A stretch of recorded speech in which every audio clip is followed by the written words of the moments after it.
హల్లెలూయా. అందరికీ ప్రత్యేక వందనాలు తెలియజేస్తూ ఉన్నాను. దేవుడు మనందరిని దీవించును గాక. చక్కటి సాక్ష్యాలు. ఆ సాక్ష్యంలో కూడా హెచ్చుతగ్గులు ఉన్నాయి.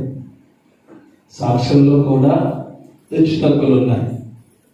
ప్రేర దేవుడు బిడ్డలకు వరాలు ఇవ్వాలన్నా, దేవుడు నీ చేపెట్టి నడపాలన్నా నువ్వేం చేయాలా? క్రమం లేని వాడు నా వాడు కాదన్నాడు. క్రమం లేకుండా వచ్చి నేను పైగా ఉండాలి అనుకున్నవాడు ప్రియారా, దేవుడిచ్చింది ఫలం ఎలాగిస్తాడు? ఇశ్రాయేలు ప్రజలందరూ ఐగుప్తు దేశం నుండి పాలు తేనెలో ప్రవహించే కానానికి ప్రయాణిస్తూ ఉన్నారు. వారు నడవలసి ఐగుప్తు దేశం నుండి కానాను దేశానికి వెళ్ళడానికి 40 రోజులు వెళ్ళిపోతారు. అలా చక్కగా నడిస్తే దేవుడి యందు నమ్మకముగా ఉండి పిలిచిన వాడు గొప్పవాడు అని తెలుసుకొని వీరు ప్రయాణం చేస్తే 40 రోజుల్లో వెళ్ళిపోతారు. వారు ప్రయాణిస్తూ ఉన్నారు. ఆ ప్రయాణంలో గునుగులు సరుకులు చేస్తూ ఉన్నారు.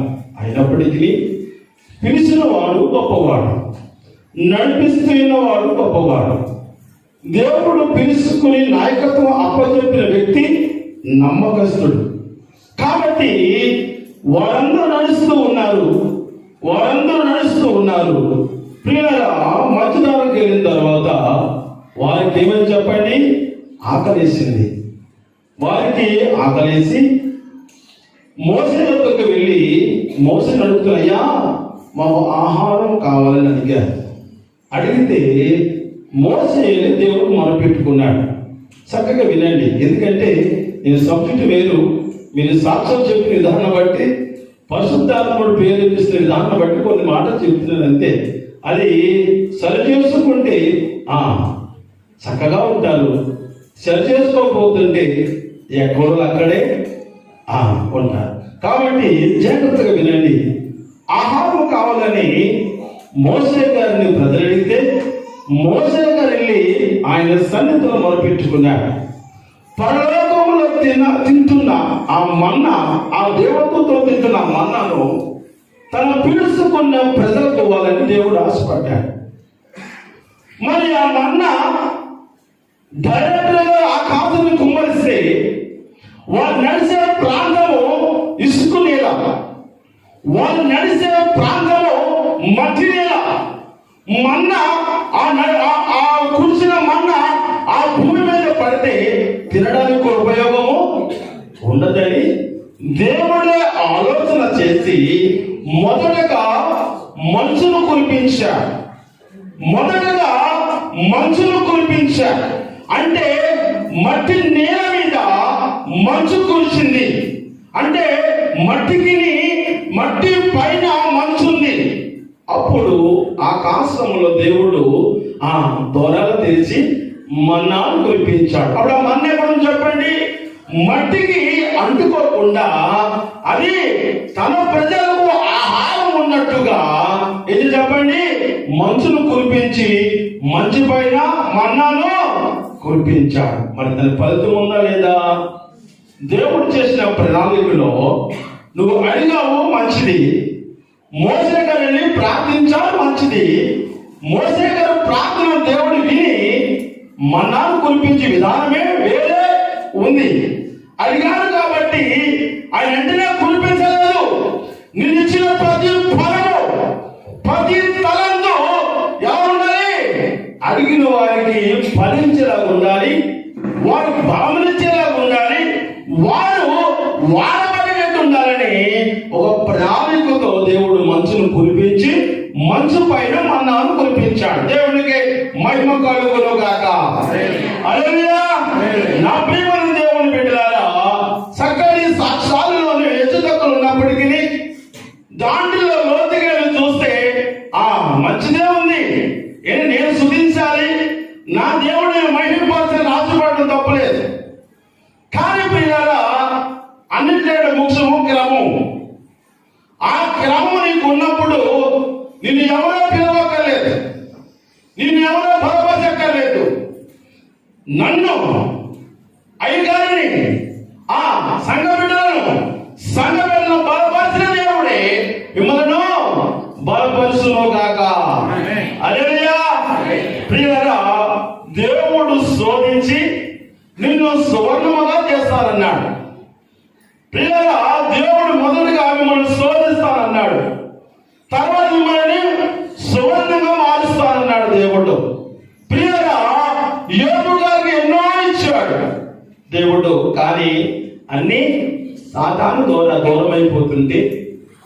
యోబు గారు బాధపడలేదు, కానీ ఆయన ఆ శోధనలో కూడా దేవుడు దీవులను కోరుకుంటున్నాడు. ఆయన చేసిన మంచి పనులను తీసుకుంటున్నాడు. కాబట్టి ప్రియులారా, ఇదిగో శోధించిన వాడే నాకు మేలు చేస్తాడని విశ్వాసించిన వారే యోబు గారు. నా ప్రియమైన దేవుని బిడ్డలారా, బహు జాగ్రత్తగా సంఘము అనగా దేవుడు చిన్న మందగా ఏర్పాటు చేశాడు. అంటే వధువు సంఘము. మనం ఎవరు ఎదురు చూస్తూ ఉండాలి? వరుడు కొరకు, అంటే దేవుడు కొరకు ఎదురు చూస్తూ ఉండాలి. నీవు ఎప్పుడైతే ఆయన కొరకు ఎదురు చూస్తూ ఉంటావో వధువైన ఈ సంఘములను స్థిరపడుతూ ఉంటావు. నా ప్రియమైన దేవుని బిడ్డలారా, యోబు గ్రంథము 23వ అధ్యాయము 10వ వచనం చదువుకుందాం. యోబు రాసిన గ్రంథము. ఆయన తెలియను, ఆయనను శోధించిన తర్వాత దేవునికి మహిమ కలుగును గాక. యోబు గారు పలుకుతున్న మాటలు, నన్ను శోధించేవాడు గొప్పవాడైనప్పటికీ నన్ను ఏం చెప్పండి, మరలా ఆయనకు ఉపయోగపడ్డట్టు నన్ను సువర్ణంగా చేస్తాను నా దేవుడు అని విశ్వాసించాడు యోబు గారు. నా ప్రియమైన దేవుని బిడ్డలారా, మనం ఎంతమంది ఆయన కొరకు, ఎంతమంది ఆయన కొరకు ప్రయాసపడాలనుకుంటున్నారో ఈ 2021 సంవత్సరంలో మీ మార్గాలనైనా సరళము చేస్తూ ఉంటానన్నాడు. ఇది సరళము చేయడమే కాదు, నువ్వు ఎక్కడే ఎత్తైన కొండపైకి ఎక్కిస్తానంటున్నాడు. నిన్ను ఎలా నడిపించాలో, నిన్ను ఎలా వాడుకోవాలో నాకు తెలుసు అని ప్రభువు వారు 2021 సంవత్సరంలో మీకందరికీ, మీ అందరితో దేవుడు మాట్లాడుతూ ఉన్నాడు. దేవునికి మహిమ కలుగును గాక. ప్రియులారా, నీ మార్గాలు గత 2020 సంవత్సరంలో అనేకమైన ఆ ఎడుతురుకుల మార్గాలు, ఎత్తు పొలాలు, ఆ తుమ్మ మందులు, ముళ్ళు కంచెలు ఉన్న ఈ మార్గాన్ని ఈ 2021లో అనేది చెప్పండి, సరళము చేస్తానన్నాడు. మెట్టల ప్రాంతాన్ని సరి చేస్తూ అన్నాడు. అంటే ప్రియులారా, మా బ్రతుకులో ఏమైనా పాపముతో కూడబడి పాపముతో మా హృదయాన్ని ఆ ఎత్తు పల్లాగా ఉంచుకుని దేవుడు అంటే లెక్కలేని తనము ఆయన ఆరాధనలో, వారు చేసి ఆయన వింటున్న మాటలలో, మన నడుస్తున్న ప్రవర్తనలో 2 సంవత్సరాలు బట్టి లేక సంవత్సరాల బట్టి వాక్యం బోధిస్తూ ఉన్న మన హృదయాలను రాత్రి హృదయాలుగా శేషిస్తున్నాం. ప్రియమైన దేవుని బిడ్డలారా, వాక్యం వింటున్నావే కానీ నీ హృదయాన్ని మార్చుకోవడం లేదు. ఈ ప్రయాస, ఇంతగా మీ కొరకు ప్రయాస పడడం వల్ల దేవుడికి తెలుసండి, మిమ్మల్ని ఈ భూలోకంలో విడవకుండా ఆయనకి అప్పచెప్పాలని ఒక చిన్న ఆశ. నా ప్రియమైన దేవుని బిడ్డలారా, ఇంకా మనము యోచన చెప్పండి, 2020 సంవత్సరంలోనే భయంగా బ్రతుకున్న స్థితిలో ఉన్నామా? లేక 2022 సంవత్సరంలో దేవుడు నన్ను లేవనెత్తుతాడు, నా బ్రతుకును సరి చేస్తాడు, నా మార్గాన్ని సరళం చేస్తాడు, ఎత్తు పల్లాలను కూడా సాగయ్య భూమిగా ఉంచి నన్ను దాంట్లో వ్యవసాయం చేయడానికి నన్ను యజమానులుగా ఉంచుతాడు అని నువ్వు అనుకుంటున్నావా? ఆలోచన చేసుకో. ఆయన ఉంచాలనుకుంటున్నాడు. ఆయన ఆశ ఏమిటంటే నిన్ను నీ హృదయంలో ఉన్న నీ కుటుంబంలో ఉన్న ఆ సమస్యలను తీసివేసి, నీ హృదయంలో ఉన్న చిన్నపాటి హెచ్చుతగ్గులు తీసివేసి, నిన్ను ఆయనకు ఉపయోగపడ్డట్టుగా ఎత్తు పొలాల భూమైన నీ హృదయాన్ని, నువ్వు ఎత్తు పొలాలుగా ఉన్న నీ హృదయం గూడు కట్టుకున్న ఆ పాపాన్ని తుడిసివేసి నీకు సాగు చేసి ఆ భూమిలో పంట పండి విధముగా ఆ ఇంటి మీద నిన్ను యజమానుగా ఉంచాలనుకుంటున్నాడు. దేవునికి మహిమ కలుగును గాక. కీర్తనకారుడు అంటున్నాడు కదా, 65వ అధ్యాయము 2-3 చదువుకుందాం. నా ప్రాణము తల్లడిల్లగా నేను నీకు మొరపెడుచున్నాను, నేను ఎక్కడైనా తైల కొండపైకి నేను నిన్ను ఏమని చెప్పండి. దావీదు గారు అడుగుతూ ఉన్నారు. ఎంత నమ్మకమో దేవుడు అంటే, అంత నమ్మకమైతే కుటుంబంలో ఏవేసి కుటుంబంలో కలవాడుగా ఉండి అతని గొర్రెలు మేపుకుంటున్నా, ఆ ఎడారిలో అడవిలో మేపుకుంటూ ఎండలు ఎండుతూ అతను తడుస్తూ మృగాల మధ్య జీవిస్తున్న ఆ దావీదు గారు పిల్లరా, దేవుడు అంటే ఎంత నమ్మకమో ఇది తెలుసా. గొర్రెలు మేపుకున్న దావీదు తీసుకుని వచ్చి ఇశ్రాయేలు పరిపాలించే రాజుగా నియమించారు. సతుభూమ తింటున్న దావీదు తీసుకుని వచ్చి రాజభోజనము పెట్టాడు. మాసుపోయిన బట్టలు వేసుకుంటున్న దావీదు తీసుకొచ్చి రాజు వస్త్రాలను వేసుకొని కృపనిచ్చాడు. ఎండకెళ్ళాడు, వస్త్రానికి తడిచాడు, చలిలో వణుకుతూ ఉన్నాడు, మంచులో తడుస్తూ ఉన్నాడు. ఇంత భయంకరమైన స్థితిలో ఉన్నా ఎవరు మర్చిపోలేదు చెప్పండి? దేవుడిని మర్చిపోలేదు. కాబట్టి రాజు కోటలోకి తీసుకెళ్ళాడు దేవుడు. దేవునికి మహిమ కలుగును గాక. ఇదిగో దేవుడిని విడవకుండా మరవకుండా, ఇదిగో దేవుడు వెంట నచ్చాడు కాబట్టి అతను రాజు కోటలోకి వెళ్ళాడు. కాబట్టి ఆయన శ్రమ వచ్చినప్పుడు ఆయన చేస్తున్న ప్రార్థనే ఏంటంటే, ప్రభువా నేను నీకు మొదలు పెడుతున్నాను, ఇది ఎక్కలేని తైన తానికి ఎక్కిస్తావు, కొండపై ఎక్కిస్తావని ఆయన ఆశ కలిగి అడుగుచూ ఉన్నాడు. దేవునికి మహిమ కలుగును గాక. హల్లెలూయా. నా ప్రియమైన దేవుని బిడ్డలారా, నీవు మందిరంలో ఉంటున్నా మనము దేవుడు సన్నిధిలో వచ్చి మనము ఇదో దేవుడు ఆరాధిస్తున్న మనము ఎలా ఉండాలంటే, ప్రభువా నా నోటితో నేను స్తుతించా. కోటాది కోట్ల దేవతలను స్తుతిస్తున్నారు ప్రభువా. 20 మంది పెద్దలు నీ సింహాసనము కూర్చుని కేవలం దేవదూతలు వేయి పగలు పరిశుద్ధుడు పరిశుద్ధుడు పరిశుద్ధుడని నేను ఆరాధిస్తున్నారయ్యా. ఆ శక్తిని ఒకసారి జ్ఞాపకం చేసుకుని నీవు మందిరానికి వస్తే ప్రియులారా, నీ నోరు మౌనంగా ఉండదు, నీ చేతుల్లో బిగపెట్టుకుని ఉండదు. చాలా మంది అండి, ఎందుకంటే ప్రయాస సంవత్సరం గడిచిపోలేదు. మాకు అర్థమైంది ఏంటంటే పిల్లరా, మేము అన్ని మీకు చెప్పలేము కానీ మీ కొరకు ప్రార్థన చేస్తూ ఉంటాం. మన మధ్య ఒక సహోదరి సంభాషణ జరుగుతుంది మందిరంలో. నేను పేరు చెప్పను, ఆ బిడ్డ కూడా ఏమనుకోవద్దు. ఏదో సంభాషణ జరుగుతూ ఉంది. ఆ సంభాషణ జరుగుతుంటే, బిడ్డ నువ్వు దేవుడి సొంత రక్షకుడు ఎందుకు అంగీకరిస్తాలేదంటే 96 కారణం చెప్పింది. ఆ బిడ్డకు నేను ధైర్యం చెప్తున్నాను కానీ నాకు తెలియని ఆందోళన, తెలియని దుఃఖము. ఇంత ప్రయాసపడి వాళ్ళు వాక్యాన్ని అందిస్తున్నారు ప్రభా, ఇంత ప్రయాసపడి వారికి బోధిస్తున్నాం ప్రభా, ఇన్న సొంత రక్షకుడుగా అంగీకరించలేకపోతున్నారు ప్రభు అని నాలోని దుఃఖము. ఆ దుఃఖం బాబు చెప్తే తరవేలో అవుతుంది కాబట్టి చెప్పలేదు. ఎందుకంటే ఎలా ఉంటుంది, ఎందుకు తర్వాత నేను చెప్పాను కానీ ప్రియులారా, ఆ స్థితి నీ కొరకు రక్తం కార్చాడు దేవుడు, నీ కొరకు ప్రాణం పెట్టాడు ఆయన. నీ 2021 సంవత్సరంలో నీ మార్గాలని సరళం చేస్తానంటున్నాడు. కానీ నా సొంత తండ్రివని, నా సొంత డాడీవని అంగీకరించలేకపోతున్నాను.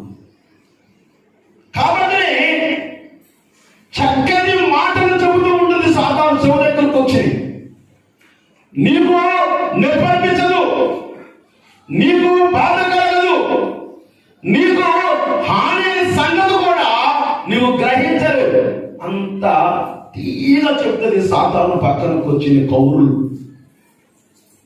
ఏమంటావులే, నీ స్నానం నీదే, నువ్వు ఎప్పుడు వెళ్ళినా నీకే ఇచ్చేస్తారు. ఏంటి పాటలో నీకే ఇచ్చేస్తారు ప్రార్థన అని దాని మాటలు హెచ్చరిస్తున్నారు. కానీ నిన్ను నన్ను పుట్టించి నీకంటే నాకంటే ముందుగా ఈ స్థలంలో వచ్చిన దేవుని మట్టికి మర్చిపోయి ఏం చేస్తారు చెప్పండి, తప్పటప్పుడు అడుగులు వేసుకుంటూ దాన్ని ఇచ్చేస్తున్నారు.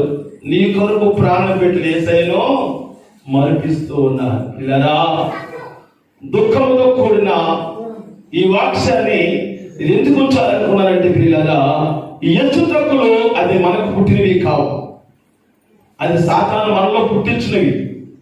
కాబట్టి దాని తీయని మాటలను దూరపరిచినప్పుడు నిన్ను పుట్టించిన దేవుడు నీ కొరకు ప్రాణం పెట్టి యేసయ్య నీ కొరకు నీ మరణాన్ని జయించి పునరుద్ధానమైన మరలా వస్తాన యేసయ్య వచ్చినప్పుడు నువ్వేం చేయగలుగుతున్నావు? పిల్లరా, 2021 సంవత్సరంలో నీ మార్గాలు ఏదో సరళం చేస్తానంటున్నాడు దేవుడు. యెషయా గ్రంథము యెషయా దర్శన గ్రంథముల నుండి 27వ అధ్యాయము 4వ వచనం చదువుకుని ముందుకెళ్దాం. నా యందు క్రోధము లేదు, ఆ కొత్త పదులను బలిరాశి చెట్లను ఒకవేళ ఉండి యుద్ధము చేయవారి వలె నేను వాటిలోనికి ఒడిగా వచ్చి తప్పక వాటిని ఏం చెప్పండి, నీ బ్రతుకులలో బలిరాశ చెట్లు అంటే తెలుసు కానీ ఆ చెట్టు మీద తెలియదు. ఊర్లోని కాలువ కట్ల మీద, బోధు కట్ల మీద ఇలా చెయ్య తాకుంటుంది. దానికి ఆకు నిండా ముళ్ళు ఉంటాయి, ఆ చెట్టు మొలిసినప్పుడు ఎన్నో ఆకులనే వేస్తాయో, పెద్ద పెద్ద ఆకుల్లో ఉంటది.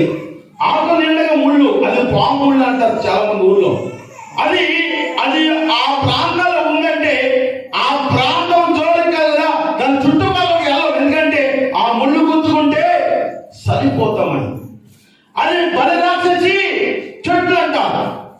అంటే పిల్లల అలాంటి భయంకరమైన, అలాంటి నిన్ను మరణాన్ని నడిపించే భయంకరమైన శ్రమలున్న, ఈ ఇబ్బందులున్న ఈ 2021 సంవత్సరంలో అయినా దాన్ని సరళ చేసి, ఆ చెట్టును పీకి వేసి, ఆ కష్టం తీసివేసి నీ బ్రతుకులను నేను ఆయన సరళం ఆయన నీకంటే ముందుగా యుద్ధంలాగా వెళ్ళి వాటిని ఏం చేద్దామండి కాల్చి వేస్తానంటున్నాడు. దేవునికి మహిమ కలుగును గాక. పిల్లరా, ఎంతమంది ఈ 2021 సంవత్సరంలో దేవుడి కొరకు నడవాలనుకుంటున్నారు, ఎంతమంది ఆయన కొరకు నేను జీవించాలనుకుంటున్నారని మనం ఒక్కసారి ఆలోచన చేసుకుంటే పిల్లరా, మందిరంలో ఈ 2021 సంవత్సరంలో ఎలా ఉంటుందో చెప్పండి.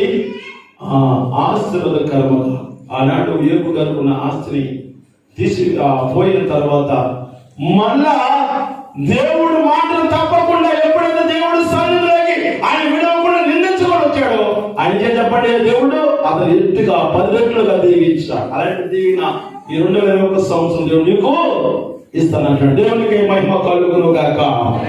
మత్తయి సువార్త 25వ అధ్యాయము, మత్తయి సువార్త 25:14 చదువుకుని ముందుకెళ్దాం. పరలోక రాజ్యము, ఒక్కసారి ఆగండి. పరలోక రాజ్యము కొరకు దేవుడు ఉపమానం చెబుతూ ఉన్నాడు. మన ముందు 3 గుంపులు దేవుడు ఉంచాడు. ఇది 3 గుంపులు అంటే ఆ పరలోకాన్ని దేవుడు వర్ణిస్తూ ఉన్నాడు. ఇక్కడ దేశంలో వెళ్తున్న ఆయనే దేవుడు. బాగా గమనించాలి, మీకు అర్థం అవ్వాలని ముందుగా చెబుతూ ఉన్నాను. పరలోకానికి భూలోకానికి ఆయనకు లింక్ పెట్టి కొన్ని గుంపులు ఈ లోకంలో ఉంచాడు. కాబట్టి బహు జాగ్రత్తగా మీరు గమనించినట్లయితే దేవుడు మనతోనే మాట్లాడుతూ ఉంటాడు.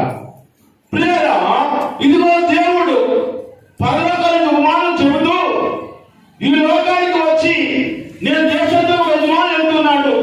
అతను 5 తలంతులు ఒకరికి, 2 తలంతులు ఒకరికి, 1 తలంతు ఒకరికి ఇచ్చాడని చెప్పి అతను అప్పచెప్పి వెళ్ళిపోయాడు. 2000 సంవత్సరాల క్రితము ఆయన లోకానికి వచ్చాడు. ఆయన మన కొరకు ప్రాణం పెట్టి వెళ్తూ వెళ్తూ ఆయన మరణాన్ని చేయించిన ఆయన వెళ్తూ వెళ్తూ కొన్ని మాటలు మనకు కొన్ని బాధ్యత మనకి ఇచ్చి వెళ్ళాడు. నేను మరలా వస్తాను, నేను మరలా ఈ లోకానికి వస్తాను, మీకు ఏదైతే మిమ్మల్ని ఏ పని మీకు అప్పచెప్పాలో అది ఏం చేయాలి, రెట్టింపు చేయాలి. అంటే పిల్లరా, ఒక బిడ్డకు బాప్తిసం తీసుకున్నాం. ఒక వ్యక్తి బాప్తిసం తీసుకుని ఎంతమందిని దేవుడు సువార్తని చెప్పి మందిరాన్ని తీసుకుని వస్తున్నాం. నువ్వు బాప్తిసం తీసుకున్నావు మంచిదే, నువ్వు ప్రతి ఆదివారం మందిరానికి వస్తున్నావు మంచిదే, కానీ నీకు అప్పచెప్పిన మరలా వస్తాను కదా, వచ్చిన ఆయనకి నువ్వేం సమాధానం చెప్పడానికి నీ దగ్గర ఆన్సర్ ఏముంది? నువ్వు ప్రార్థిస్తున్నావు, ప్రార్థనకు వస్తున్నావు, కనీసం దేవుడు పని చేస్తున్నావు, నువ్వు ఎంతమందిని ఎన్ని ఆత్మలను సన్నిధి నడిపించగలిగావు? ఏదైనా ఆలోచన చేసావా? ఇదిగో మొదటి గుంపు వారికి దేవుడు 5 తలంతులు ఇచ్చి అతనికి చెప్పండి దేశం మీదకి పంపించాడు. అతను తిరుగుతూ తిరుగుతూ తిరుగుతూ ఆ 5ని పని చేసి అతను జాగ్రత్తగా కాపాడుకుంటూ ఉన్నాడు. ప్రియులారా, 2 తలంతులు ఇచ్చిన వాడికి నా ప్రియులారా రాష్ట్రాన్ని అప్పచెప్పాడు దేవుడు. 5 తలంతులు ఇచ్చిన వాడు దేశాన్ని అప్పచెప్పితే 2 తలంతులు ఇచ్చిన వారికి ఏం చెప్పండి, రాష్ట్రాన్ని అప్పచెప్పి ఏం చేయాలా, సువార్తను బోధించు అన్నాడు. ఎంతమందిని సువార్త బోధించి ఆయన రక్తము చేత కడగబడి ఆయన ఎంతమంది అంగీకరించారో చూద్దామంటే పిల్లరా, 2 వాడు ఏం చేశాడు, 4 చేశాడు. పిల్లరా, మందిరానికి వస్తున్నాం వెళ్తున్నామంటే గొప్పతనం కాదు, కానీ నీవు ఆయన రక్తము చేత కడగబడ్డ నీవు ఉదయకాలం ప్రార్థన, మధ్యాహ్నం ప్రార్థన, సాయంత్రం ప్రార్థన, గృహాల్లో ప్రార్థన, ఎవరింట్లయితే ప్రార్థన, ఎవరు పిలిచిన చేతన ప్రార్థన, నీ ప్రార్థన ఫలించి ఆ బిడ్డ కట్టబడుతుందా మందిరంలో? ఆ బిడ్డ స్థిరంగా ఉండగలుగుతుందా మందిరంలో? దేవుని బిడ్డలారా, ఎంతమంది మనం చేయగలుగుతున్నాం? ఎంతమంది నీకు ఇచ్చిన తలంతుని నువ్వు ఏ విధంగా నువ్వు వాడుకోగలుగుతున్నా ఆలోచన చేసుకో. నా ప్రియమైన దేవుని బిడ్డలారా, ఇదిగో 2 తలంతులు వాడు 4 తలంతులు చేశాడు. ఇదిగో బాప్తిసం తీసుకున్నవాడు ఒకడు ఉన్నాడు. బాప్తిసం తీసుకున్నవాడు ఉన్నాడు ఒకడు. అదే బాప్తిసం తీసుకున్న దేవుడి చేత అభిషేకింపబడ్డాడు, దేవుడి చేత నడిపించగలుగుతూ ఉన్నాము.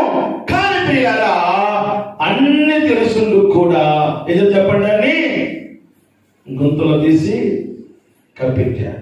నా ప్రియ వచ్చిన మనం చదువుకున్న సమయం అవుతుంది కనుక నేను త్వరగా ముందుకు వెళ్ళిపోతున్నా. 25వ అధ్యాయము 14 నుండి మీరు 28 వరకు చదువుకుంటే దానిలో వర్తమానం క్లియర్గా కనపడుతూ ఉంటుంది.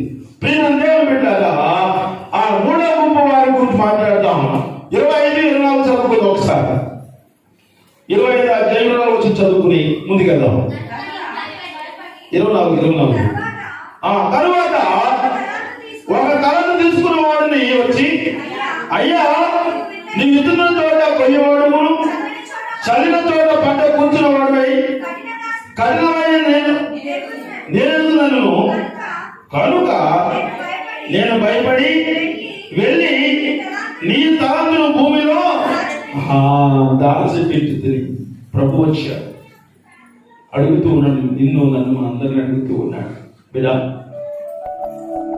నా రక్తము చేత కడగబడ్డావు, నీ కొరకు నేను ప్రాణం పెట్టాను, నన్ను ఇదిగో మరలా వస్తానని నేను నీకు అప్పచెప్పి వెళ్ళాను, ఏం చేయగలిగావు? పిల్లరా, ఎప్పుడైనా ఊరిలో తామరాకును తెలుసా? ఊరిలో తామరాకు, ఆ తామరాకు బురదలోంచి పుడుతుంది, మట్టిలోంచి పుడుతుంది, మట్టితో కూడా వెళ్ళవు. కానీ తామరాకు నీటి మీదకి వచ్చిన తర్వాత దాని మీద నీరు ఏది చూడండి, ఉంటుందా? పిల్లరా, ఈ సృష్టిలోని దేవుడు మన బ్రతుకులు సరి చేస్తూ ఉన్నాడు. ఈ సృష్టిలో చాలా వస్తువులు ఇచ్చాడు దేవుడు. అలాంటి వస్తువులు చూసినప్పుడు మన బ్రతుకులు సరి చేస్తూ ఉన్నాడు. అంటే ఇదో సముద్రం ఉన్నదో చెప్పు, ఉప్పటి సంగతి ఎవరికి తెలియదు. ఆ సముద్రం నుండి అది వేరు పడితేనే కానీ ఉప్పుగా తయారవు. అంటే లోకమనే పాపంలో ఉన్నప్పుడు నువ్వు ఆ పాపంలో ఉంటే నీ విలువ తెలియదు. నువ్వు ఆ లోకంలోనే పాపంలో ఉంటే, ఇదిగో సముద్రం అనే పాపంలో ఉంటే, ఇదిగో ఉప్పున్న సంగతి ఎవరికి తెలియదు. ఆ లోకం అనే పాపంను విడిచి నువ్వు యేసయ్య రక్తము చేత కడగబడి నువ్వు ఈ లోకం నుండి ప్రత్యేకపరిచినప్పుడు ఆ ఉప్పు అన్ని వండినా అది చేస్తేనే.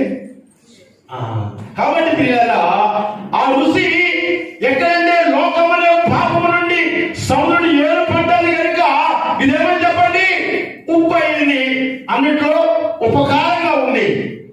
నీవు లోకమైన సముద్రం జీవిస్తున్న నీవు యేసయ్య పవిత్ర రక్తము చేత కడగబడిన నీవు ఎలా ఉండాలి? లోకం అనే పాపంలోకి వేరుపడితే, ఇదిగో దేవుడనే సన్నిధిని గుర్తు ఉంటే, ఆదివారం ప్రార్థన సమయం కదా గుర్తు ఉంటే, నీవు ఏదో చెప్పండి గటగట ఒలుగుతూ ఉంటావు. ఎందుకు తెలుసమ్మా? ఇదిగో నా దేవుడిని ఆరాధించగలుగుతున్నాను, నా ప్రభుని ఆరాధన చేస్తున్నాను, నేను సమయానికి వెళ్ళాలని ఎవరు చెప్పండి హృదయంలో భయం పుడుతూ ఉంటుంది.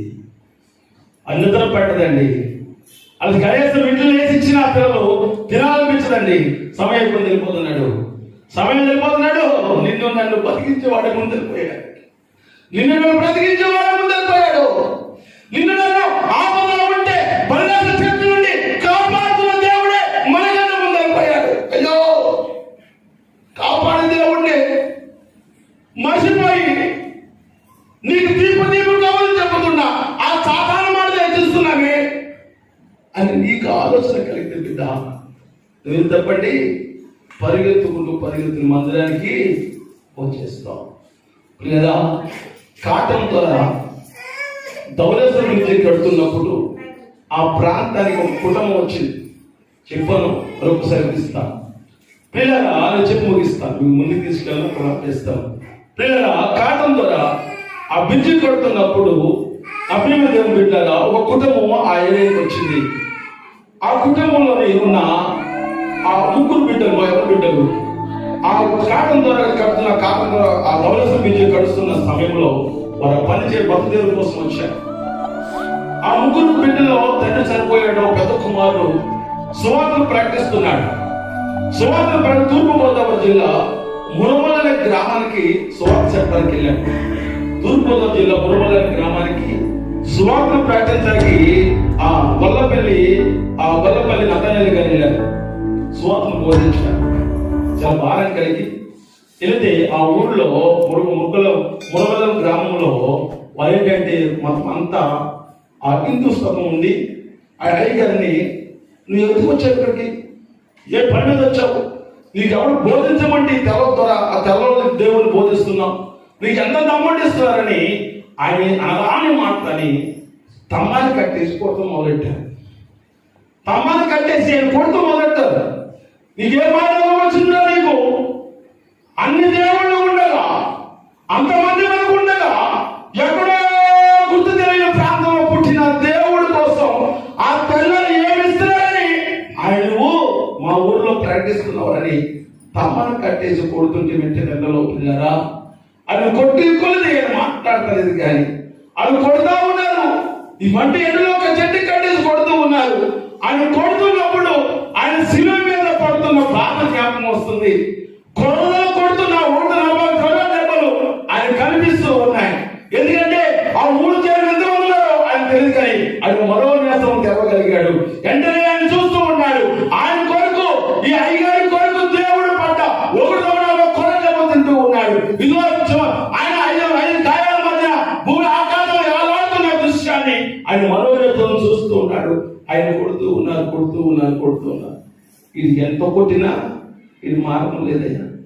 ఈ నోట్లోంచి నేను వెళ్ళిపోతానని మాట్లాడలేదు అనేసి వాళ్ళు కొట్టి కొట్టి కొట్టి చివరికి వాళ్ళ చేతిని లాక్కొచ్చి వెళ్ళిపోతుంటే పిల్లరా, ఆయన ఒక పాట పాడుతుంటాడు. దేవుని ప్రేమ ఇదిగో జనులార భావము నలుగరే, కేవలము నమ్ముకులిన పరలోక జీవము మాకిచ్చెను. దేవుని ప్రేమ ఇదిగో జనులార భావము నలుగరే, కేవలము నమ్ముకులిన పరలోక జీవము కంపెను. ఎంతగా లోకంలో హింసిస్తున్నా ఆయన మదిలో రండి, ఆయన హృదయంలో రండి. ప్రభా, నా ఒక్కడు కొరకు ఒకరితో నా ఒక్కట తిన్నావయ్యా, నీ శరీరం అంతా నాగా సాలలో దొరకబడ్డది, నా కొరకు నీ రక్తమంతా దారిపరిచావు. భూమి ఆకాశం మీద వేలాడుతూ కొరమేరుతో ఉంటున్నావు కదయ్యా తండ్రి. మీరేం చేస్తున్నారు? వీరికి వీరిని సేవించు. ఆ అయ్యగారు ఆ దర్శనాన్ని చూస్తూ ఆ బాధను ఓర్చుకుంటున్న పిల్లరా, మరి అంత నమ్మకస్తున్న దేవుని నేను నమ్ముకున్నాం, ప్రయాసపడుతున్నాం. దైవజనమైన వారు మేము పిల్లరా, ఎంతమంది ఆయన సొంత రక్షకుడుగా అంగీకరించలేకపోతున్న ఆలోచన చేయండి. నీ కొరకే కదా ప్రాణం పెట్టింది, నీ కొరకే కదా నా దేవుడు సమస్తమును ఈ లోకాన్ని విడిచిపెట్టి వెళ్ళిపోయాడు. ఇదిగో దేశం అంతా వెళ్ళిపోయాడు, ఇదిగో మళ్ళా వస్తానన్నాడు. ఆయన వస్తానన్నాడు, నీకప్ప చెప్పిన పని. ఇదిగో పిల్లల మందులను కోట్లను చక్కటి ఆహారం పెట్టగలిగితే మీరే మందే పిల్లలక మంద కాపరికన్నా పిల్లలు చెప్పండి. కాపరి పిల్లలకంటారా? మందే పిల్లలకన్నా. ఏ వాక్యం అయితే అందిస్తున్నామో మీరు నలుగురికి చెప్పి, అయ్యా నా మందిరం రండి అయ్యా, మా మందిరంలో జీవం గల మాటలు మా దైవజనులు రెండయ్యా అని మందే పిల్లల కన్నా తప్ప ఆ కాపరి పిల్లలను ఆ మందను జాగ్రత్తగా కాపాడిదే కాపరి. నా ప్రియమైనది ఏం పెట్టారా, ఇక్కడ హెచ్చు తగ్గులనే మాటను పక్కకు పెట్టి మొదటగా మనం సరి చేసుకోవాలి. మా పిల్లల్ని బాప్తిసం ఒప్పుకుంటా, నీ పిల్లలు తీసుకొని ఒప్పుకుంటారా? నా ఇంట్లో చికెన్ తిని ఇంట్లో సాధకులు ఒప్పుకుంటారా? ఎక్కడి నుంచి రావాలి? మీరు ఎక్కడి నుంచి రావాలి? మీరు మొదటగా మందిరానికి వచ్చి ఏమడగా సమాన ఓటాలో దేవుడు అదే చెప్పాడు మనకి. అందుకనే ఈ లోకంలో ఆయన వచ్చి ప్రాణం పెట్టాడు. ఆయన రాతో కొడుతుంటే ఇదో అక్కడ వెళ్ళిపోయాడు. నా ప్రియమైన దేవుడు పెట్టారా, ప్రతి విషయంలో ఆయన తగ్గించుకున్నాడు, ముందుగా ఆయన సరి చేసుకున్నాడు. ఇలా బతకండి, ఇలా జీవించండి, ఆ సువార్తను బోధించండి. ప్రియమైన దేవుని పెట్టారా, హెచ్చు తగ్గులైన అవకాశాన్ని సాతానికి ఇవ్వకండి.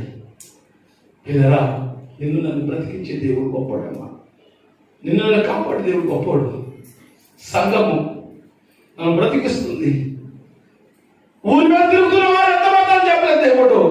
నేను వరుడిగా వస్తున్నాను సంఘం దగ్గరికి, నేను రాష్ట్రంలో తీసుకెళ్తాను. బిడ్డ జాగ్రత్త.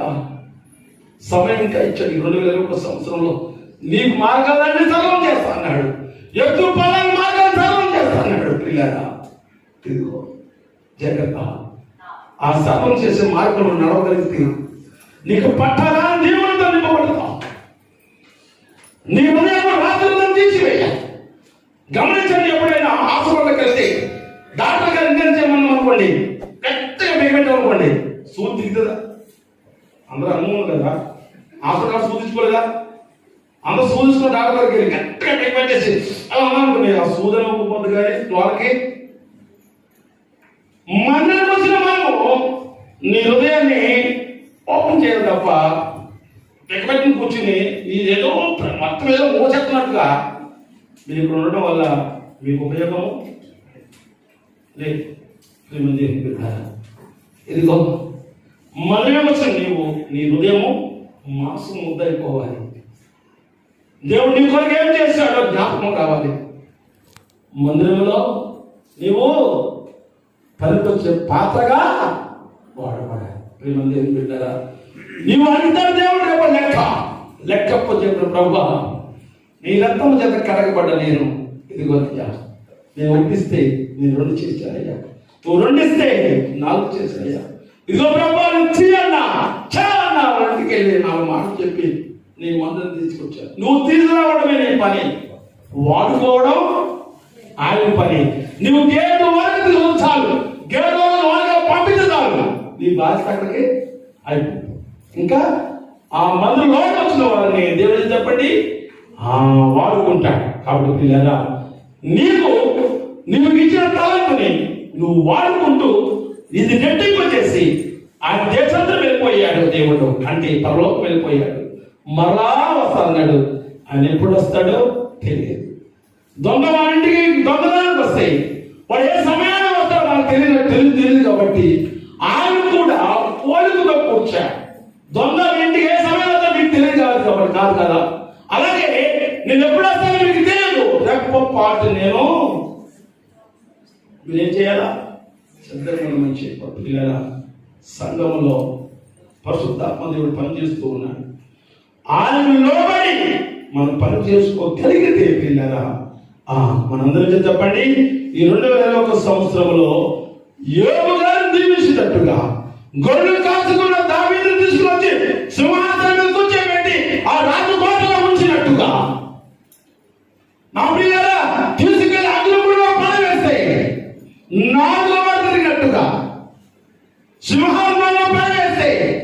నోళ్ళు కట్టివేసి అక్కడ దేవతలు తిరుగుతట్టుగా నీ కుటుంబం దేవుడు ఉంచుతాడు. ఈ 2001 సంవత్సరం ఆయన గొప్పైన దీవెనలు ఈ కుటుంబంలో గ్రహింపబడును కాక. ఆమె ప్రేమ గల సర్వపరిలో పోతుంది. ఈ బంగారు పాదములు ప్రభా, నా సంఘానికి ఇచ్చిన ఈ గొప్ప నేను ఓడబడాలి, నేను నడిపించాలి, నేను నీ ప్రభా నీ కాడి మొయ్యాలని ఆశపడుతున్నాను. ఆ కాడి పరువు లేకుండా ఆ ప్రభా మొదటగా మా స్థితిగతులను గమనించుకుంటూ ఆయన ఎవరైనా ప్రారంభిస్తారు ప్రభా, ఆయన ముగింపు వరకు మోసుకోవాలి గొప్పవాడున్నా ఆ ప్రభా, ఎవరైనా ప్రభా జరిగిస్తారు కదా, కడ వరకు నడిపిస్తారు నమ్మకున్న బిడ్డలు. ఆయన ఈ వారితో మాట్లాడండి, వారిని బయలుపరచండి. నీ సన్నిధిలో ప్రారంభం పెట్టి ఒక బిడ్డలు కావాలని తీసుకుంటున్నాను. ఈ వాక్యం మా హృదయంలో అక్కడ నుండి శోధిస్తాము, తన శోధనగా చేస్తాను, మా మార్గాలు స్థాపన చేస్తాను. గొప్ప దేవుడు ఈ 2001 సంవత్సరం మార్గాలను స్థాపన చేసి గొప్పగా నిలబెట్టము. మా గొప్ప రాని ఉన్న ఏ సైన్యం అడుగు వెళ్ళుకుంటున్నాను.